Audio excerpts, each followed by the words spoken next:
So way before the first selfie was ever snapped, right? I mean, way before we had front-facing cameras or even the concept of an influencer. Right, yeah. And certainly before, main character energy was a hashtag.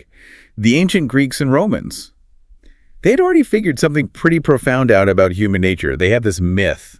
It's a tale as old as time, quite literally. Huh.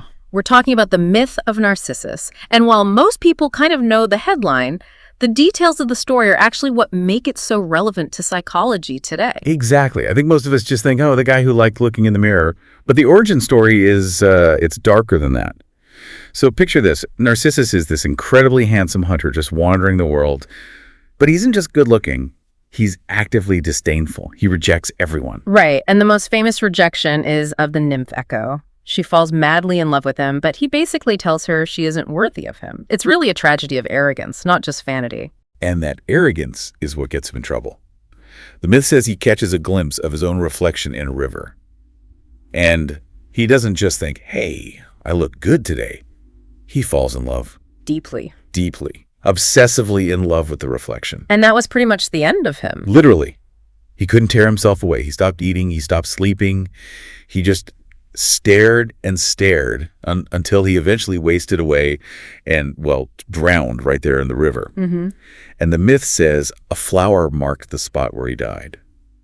The Narcissus. It's such a tragic story, but it captures the absolute essence of what we're digging into today. This elevated and often detrimental self-involvement. Mm-hmm. It shows how self-obsession can actually be a form of self-destruction. But this is where we really need to make a shift. Because the narcissist is a word we throw around a lot these days. You see it in advice columns. All over the place. We hear people whisper it about their exes, their bad bosses, or even just a friend who talks a bit too much. But today we're going to move from the myth to the actual science. Right. Because while the myth gives us this great cultural touchstone, modern psychology treats narcissism as a specific set of classified traits. It's not just a label for someone who's, vain or annoying. So consider this our mission for this deep dive. We're calling it the Mirror of Narcissus. We're going to unpack what narcissism actually is beyond the insults. We're going to distinguish between having the traits versus having the full-blown disorder. And then we're going to get into the really juicy stuff. Where does it come from? Is it nature? Is it nurture? Or is it just the internet? It's a fascinating area of study because it forces us to look at that line between, healthy confidence and pathology. Where does believing in yourself end and delusion begin? Okay, so let's unpack that. If I were to, open a standard psych textbook right now, what's the core definition we're actually working with here? At its core, the psychological definition of narcissism is an inflated, grandiose self-image. Inflated. Yeah, but you have to be careful with that word inflated. It's more of a belief system. Right. Where the individual genuinely thinks they are, objectively better looking, smarter, more important than other people. So it's not just, I feel good about myself. It's, I am better than you. Precisely. It's hierarchical. And because they believe they're superior, they believe they deserve special treatment.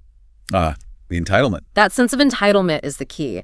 They believe the rules that apply to everyone else simply do not apply to them. Now, this is where it gets really interesting for me. When I think of a narcissist, I have a very specific picture in my head.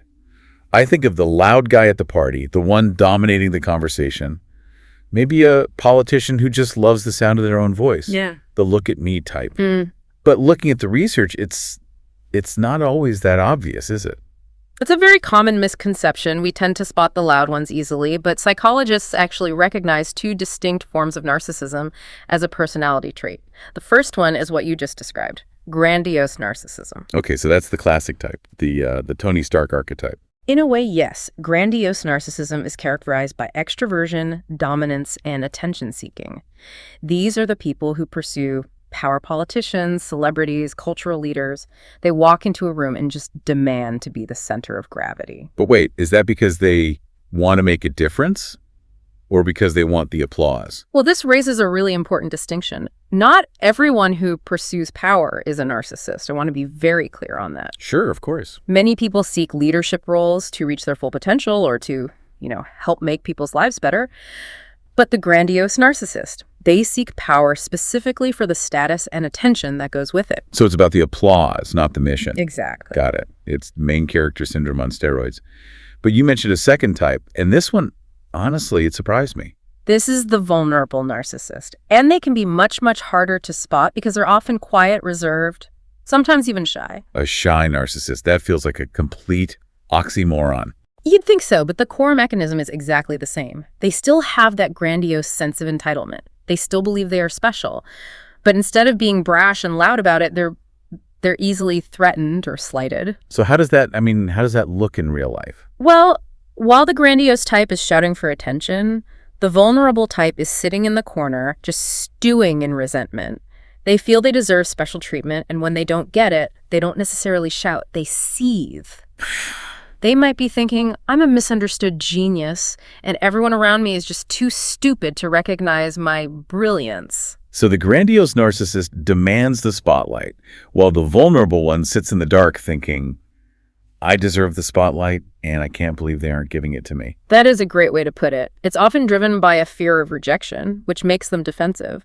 But what's fascinating here is that regardless of which type you're dealing with, grandiose or vulnerable, the dark side eventually shows up. The source material used this analogy that I thought was just perfect. Is that narcissism is like a disease where the sufferer feels pretty good, Right. but the people around them suffer. It's a vivid image, isn't it? And it's accurate. The narcissist has this rosy view of themselves. They have a buffer against reality. But for the people in their orbit, colleagues, partners, family, the fallout is real.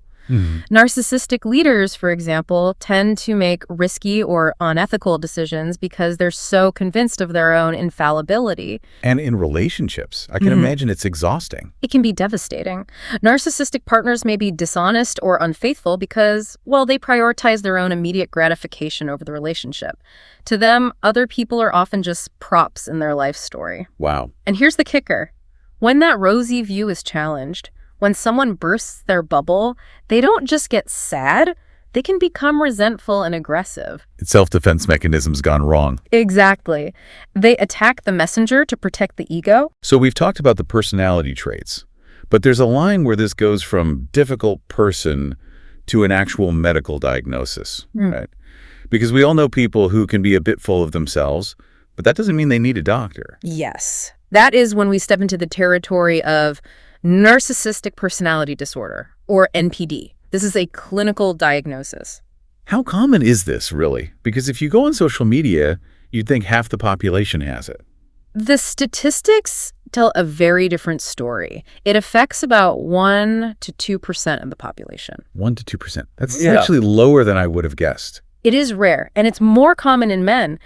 But there's another crucial restriction on this diagnosis that I think is really important to mention. You cannot diagnose a child with NPD. Oh, this is interesting. Why not? I mean, I feel like I've met some toddlers who think the world revolves around them. Well, there you go. In fact, I think all toddlers think the world revolves around them. That's exactly the point. Yeah.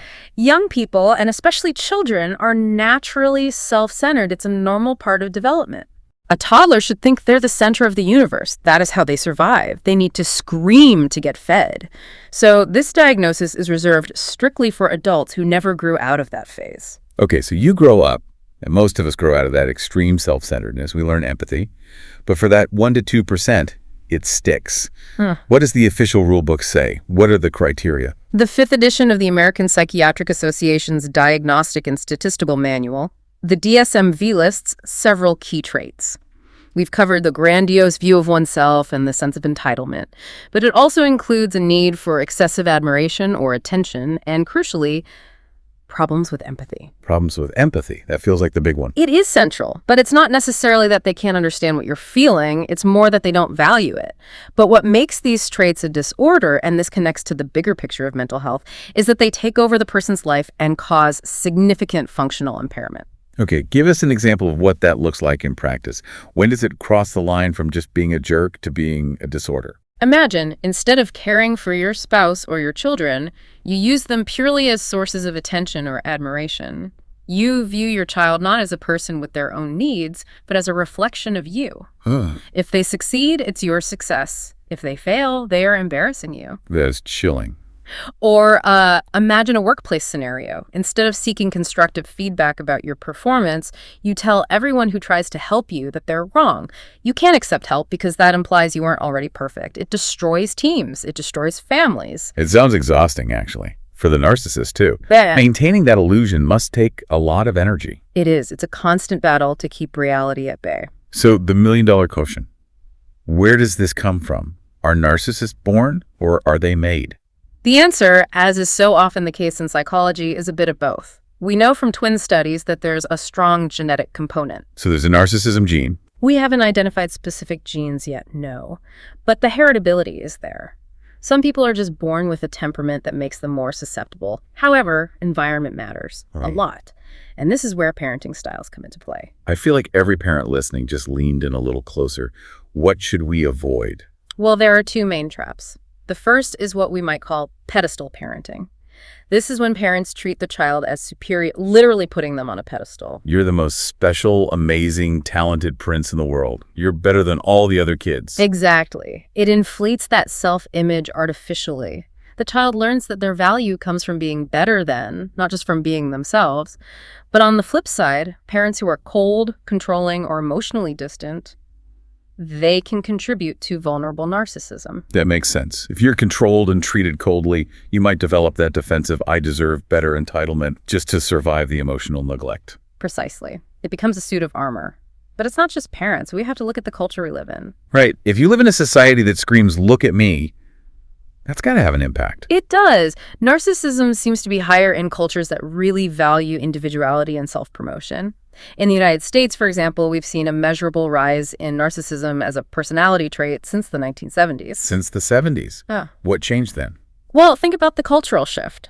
We moved from the communal focus of the 1960s civil rights protest community to the self-esteem movement and rising materialism in the 70s and 80s. The focus shifted from we to me. Which brings us inevitably to the tool of me. Social media. The modern mirror. Does social media cause narcissism? Because it really feels like a factory for it. You scroll through TikTok or Instagram, and it's just wall-to-wall self-promotion. It is tempting to say yes, but the verdict is a bit more nuanced. There's no clear evidence that social media causes narcissism. Yeah. You don't sign up for Instagram and suddenly develop a personality disorder. So it's not a virus you catch from your phone. No. But social media provides a powerful means for narcissists to seek the social status and attention they crave. It just multiplies the possibilities for self-promotion. So it's like giving a megaphone to someone who already loves the sound of their own voice. That is a perfect analogy. It amplifies what is already there. It rewards the behavior. If you post a selfie and get 500 likes, you get a dopamine hit. If you're already prone to seeking validation, that cycle can become addictive very, very quickly. So if someone recognizes these traits, maybe in themselves, or maybe someone listening realizes, uh-oh, this sounds like my boss, or this sounds like my partner, is there a cure? Can a narcissist change? The short answer is yes, it is possible. That's hopeful. It is.